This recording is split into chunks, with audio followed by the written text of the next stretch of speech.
Hello everyone and welcome to the channel. In this video, I will show you exactly how to tag everyone in the WhatsApp group. To tag everyone in a WhatsApp group, it's important to note that WhatsApp currently doesn't have a feature like @everyone to tag all members at once. Instead, you can manually tag individual by tapping followed by their name. WhatsApp will show you a list of group members and you can select the person you want to tag.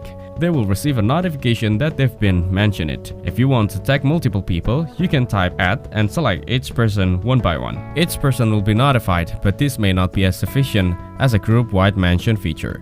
In WhatsApp group, tagging someone in a message will highlight their name and notify them. This is especially useful when you want to make sure specific people see a message. However, during voice or video call, you can tag people directly. Instead, you can mention someone's name in the conversation, and if they are in the group, they may respond or get a notification once the call ends. Thank you everyone for watching. Hope you got some value. Make sure to like the video and subscribe to our channel. Leave a comment down below. See you in the next one.